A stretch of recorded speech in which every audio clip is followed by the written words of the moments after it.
everyone, and welcome to another edition of Paul's Cinema Picks of the Week. I am your gracious host, Paul Westbrook, reference film enthusiast, as we see on the shirt. I like to show that every week. So, yes, today is a special request, and who was it that made the request? It was a poll that I did on our Facebook group. It won the vote. And the poll was Angela Lansbury, yes, sadly who we just lost recently. Yeah, I'm going to go into a little bit, I don't have a lot of the films on Angela Lansbury, so we'll be doing a lot of this through Wikipedia and through Google search. So you'll have to bear with us. It's a little different format today, but nonetheless, it can be still entertaining. We do have one movie of hers. Yeah, one movie, yes. And in fact, I can display that one first right now. Beauty and the Beast. Disney version. Got that on there, and yes, Angela Lansbury played the part of the enchanted teapot, Mrs. Potts.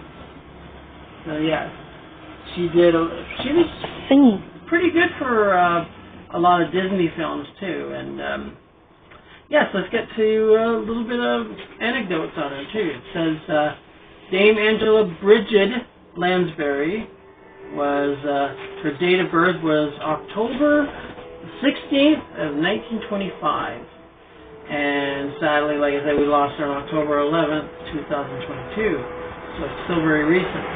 Angela Lansbury was an Irish, British, and American actress and singer who played various roles film, stage, and television.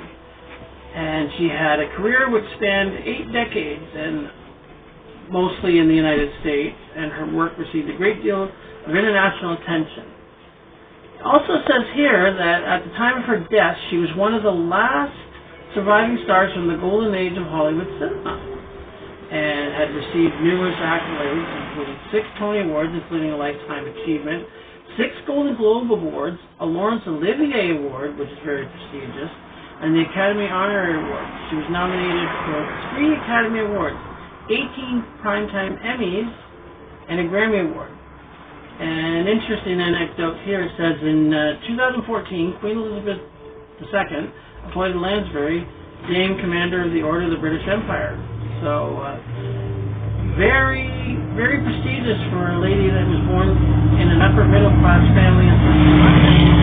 And she was the daughter of Irish actress Moyna McGill and English politician Edgar Lansbury, and moved to the United States in 1940 to escape the Blitz, and studied acting in New York City. And it says, proceeding to Hollywood in 1942, she signed with MGM and attained her first film role in Gaslight, which was her debut film. That was a classic film noir that she did. And essentially was a remake, because there was an earlier movie of Gaslight in the 30s, so this was the remake. And was a great way for Miss Lansbury to make her debut. National Velvet, that's the one I was familiar with. And my sister pointed out a movie that I should have been familiar with, but I wasn't, was The Picture of Dorian Gray in 1945 with Herb Hatfield. She actually, she was in that, in fact, earned 2 Academy Award nominations and a Golden Globe Award for Best Supporting Actress. Yeah, and appearing in 11 more MGM films. The most noteworthy one that she did was The Manchurian Candidate. That's the one, I think, with Frank Sinatra. He was in that one. And she played, as my friend Dave here pointed out, she was a very manipulative, cold, calculating biatch. I don't want to say the other thing, so I said biatch in that one. But her role was so great in that one, in fact, that it received widespread acclaim and is frequently cited as one of her best performances that she'd ever done, and earned her a 3rd Academy Award nomination and another Golden Globe for Best Supporting Actress. Now, let's get to some of the movies. I don't want to go on the whole thing on her anecdotes and birth and stuff, although it was interesting. We want to get to her movies here. So, movies that she was well known for. The classic Bedknobs and Broomsticks, and you said click on the movie, eh, Seth? Click on the movie. I'll give you the info, yeah. So I can get some info here on Bedknobs and Broomsticks. And like various roles, I'll be doing that too, so you'll figure out who she played. She was Miss Price. That was the character she played. And there was Ian Wayo, I can't really pronounce his name, Charlie, Roy Snarge Paul, David Tomlinson, who was also famous as Mr. Banks in the 1964 version of Mary Poppins with Julie Andrews. I think season. Cindy O'Callaghan. Cindy O'Callaghan was Carrie and Robert Stevenson. Doesn't really say the role he was in, but that's the one where she played Mrs. Price, the one that was learning about magic, and then they had the magic bedpost, and then the whole bed would go into these different magical lands, and so, like combining the live action and animation. It was definitely a classic film. It was, of course, made by Disney, and they said here the box office for it was $17.9 million for at that time. It was very impressive. And yeah, it even has here, it says, during the Battle of Britain, Miss Eglinton Price, which was played by Lansbury, a cunning witch in training, decides to use her supernatural powers to defeat the Nazi menace. Sets out to accomplish this task with the aid of 3 inventive children who had been evacuated from the London Blitz. So it was released in December 13, 1971, directed by Robert Stevenson. And I remember a few friends of mine that had gone to see that movie and they thought it was really good, but I had never really seen it until it came on video, and by that point it was one of the popular movies. Okay. Now I gotta push on the arrow to get back to the. Well, he's pushing buttons. He's not used to my laptop, so it might take a few minutes. Yeah, it just takes a few minutes. Like I'm probably the most computer illiterate person out there, or one of them. But I'm gonna do the best that I can here with this, so that way it gives you clear insight into our rules. Okay, 1962 here, the Manchurian Candidate. That's the one I was mentioning earlier. They had Lawrence Harvey, Adriana Shaw, Frank Sinatra, and Marco. Angela Lansbury played Eleanor Shaw, which was the mother of Lawrence Harvey, Raymond Shaw. Janet Leigh, famous as the unfortunate Marion Crane in Psycho. He played Eugenie Rose and Henry Silva and John MacGyver. And it was like near the end of the Korean War, a platoon of U.S. soldiers captured by communists and brainwashed. Following the war, the platoon returned home, and Sergeant Raymond Shaw, Lawrence Harvey, landed as a hero, and the rest of his platoon. However, the platoon commander, Captain Bennett Markle, played by singer Frank Sinatra, finds himself plagued by strange nightmares. And together with fellow soldier Alan Melvin, reasons to uncover a terrible plot. And Angela Lansbury was known as the mother of Shaw, who tries to manipulate her son into the assassination plot. And she was fantastic in the role. I remember seeing her in that one, and you think that somebody that was so nice and was known for playing the nicer roles could actually pull off a villainous role, but she does it very well. And yes, my phone is ringing. So, I will shut that off. Thank you very much. Yeah, because we're still in the middle of a show. Sorry about that, folks. That was just a temporary little glitch there. Okay, let's get back to the movies here. National Velvet, 1944. Angela Lansbury was one of the sisters, I remember, in that one. She was Edwina Brown. She was sister of Velvet Brown, who was played by the lovely Elizabeth Taylor. And Mickey Rooney was in it as the M.I. Taylor, who taught Elizabeth's character how to ride the horse and win the race. Because Velvet Brown is a young English girl with dreams of entering her beloved horse into competition at the prestigious race here. The Grand National Race, that's what it was called. And Lansbury was one of the sisters in that movie. She was another one of her fantastic roles. It was a very early role that she had done. And I think it was around, yeah, it was around the same time she'd done Gaslight. And, okay, let's get back to... Another movie that I can personally speak of is Mr. Papa's Penguin. Mr. Popper's Penguin. She played the old lady, I don't remember the name, but she played the old lady that was selling her restaurant. Oh.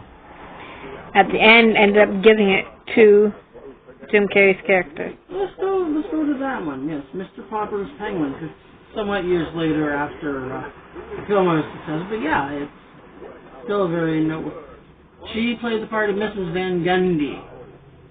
That was the character. And Lansbury, like you said, played Miss Gundy, and she's the one that gave the restaurant to Carrie's character. And yes, it was not really much that I can say about that one. Mr. Popper is successful real estate developer in Manhattan, lives in a posh apartment, fast-tracked to partnership in a prestigious company. And yes, Angela actually gives Carrie's character the restaurant at the end, playing one of her nice roles that she had done. And a lot of people were familiar with Lansbury from her series Murder, She Wrote. In fact, my dad likes to watch it. My sister likes to watch it too. Okay, let's see. There's a... Starring Miss Daisy as well. I don't know if she was in that, was she? I think it's on there. Well, I know Jessica Tandy. I'll have to get to that one soon. Sweeney Todd is another one I wanted to talk about because it was Sweeney Todd, Demon Barber, Fleet Street, 1982 musical thriller. Angela Lansbury plays the part of Mrs. Lovett, the one that makes the pies, the infamous pies of... Well, I don't really give that away, what the ingredients are, but if you've seen Sweeney Todd, you can pretty well guess. And Sweeney Todd is the murderous barber who lures people into his barber shop and then pushes a lever and the unfortunate person falls to the cellar and they get the throat slit and, well, you can guess all the rest. And Angela Lansbury plays the part of the Mrs. Lovett. And yeah, she's the one that's partner in crime with Sweeney Todd. And I think they won a Tony Award for that one, if I remember correctly. It's a little vague, but yeah, the play, it was very popular, and it was filmed onto video, and you could probably get it in a lot of DVD stores. So yeah, you can. The publication date says April 15, 2008, but yeah, the original production was 1982. In fact, the initial release was September 12, 1982. And it did win a Primetime Emmy Award for Outstanding Videotape Editing, Limited Scene. Yes, and, okay, now, do you know another movie that she might have done, or... Someone said Driving Miss Daisy. Driving Miss Daisy. Let me check her filmography here. It doesn't say anything about Miss Daisy. Oh, yes. 2014. Yes, Driving Miss Daisy. Angela Lansbury. It was a film performance of the 2013 Australian theatrical production of Full Fright, winning 1987 to play the same name. And I think Angela Lansbury was the one that played the part of the old lady. I think so. Miss Daisy. Yeah, because you have the cast here. And not really a lot that I remember because I haven't really seen that one. But yeah, I didn't even know. Say on the cast what she played. Well, James Earl Jones played Hope, so Angela Lansbury, yes, did play Daisy. Boyd Gaines played Dooley Wortham. And it was released June 10th, 2014, Canada. So it was performed in Canada. And they said, produces a 2014 film by Broadway near you associated with Umbrella Entertainment. So that's one I'll probably have to look for eventually to see. So yeah, so far we've gathered that she's played in quite a few productions and was very busy. But it shows the diversity of her acting, how well she actually did. I remember her also in a movie. She was in The World of Henry Orient, Mrs. Santa Claus, where she played Mrs. Santa Claus, and of course her famous role in Beauty and the Beast, playing the part of the enchanted teapot, Mrs. Potts. She played Ruth in The Pirates of Penzance, the 1983 production with Kevin Kline, and this is about a year after they had done the movie, the pirate movie with Chris McNichol, and yes, Ruth was played by Angela Lansbury in there. She was in The Shell Seekers, The Three Musketeers, which was 1948. She was also in a movie with Danny Kaye called The Court Jester, Glynis Johns, the mother of the children in Mary Poppins. She starred in that one too. Basil Rathbone played the villain. The Lady Vanishes, 1979. And The Long Hot Summer, Lawless Street, Company of Wolves, 1984, strangely a horror movie. Lansbury was in too. Last Unicorn, The Harvey Girls, Mrs. Eris Goes to Paris, and I believe they just remade that one recently, but yeah, this is the original one here. Death on the Nile, 1978, not the recent one that they did. But yes, Nanny McPhee, she was in that first one. Blue Hawaii, and surprisingly, she was in the Mary Poppins remake in 2018. So yeah, bottom line is that she played in a lot of exciting films, and her career, like they said, spanned 8 decades, so you have whole 8 decades of movies that Angela Lansbury had done. Movies, TV shows. TV shows. Yeah, I was saying to Dad on the way down, said she was more known for, like, by today's audience, she's known for her role as Jessica Fletcher on Murder, She Wrote. Mm-hmm. That's her more famous thing. 1989, they did the Wizard of Oz Making of a Classic for the Wizard of Oz DVD, and she was the host of that program, too. So she was very familiar with the Land of Oz. And it says here, she was married to Peter Shaw, married him in 1949, 2003. Richard Cromwell, married in 1945, 1946, yes. And she has children. She has Deidre Angela Shaw, Anthony Pullen Shaw. And her nephew is David Lansbury and James Lansbury. So, oh yes, Mere Crack. She was also in that one, too. And she was also in Samson and Delilah, the 1949 Victor Mature movies. And Anastasia. So many different films that she had done, but she was diverse and one of the great actresses, and certainly going to miss her very much. And but she was a star, and she knew what she could do, and she went out and she did it, and that's how she became one of the true enduring legends of cinema. So for now, like I said, I'm gonna say that's pretty well it for Angela Lansbury. So if you can find the 25th anniversary edition of Beauty and the Beast, Amazon. Look on Amazon. And for now, this is Paul Westbrook reminding you to like and subscribe to the channel. Leave a comment or two in the comments below. And take care, folks. And as I always say to you, I'll be seeing you at the movies. Goodbye for now.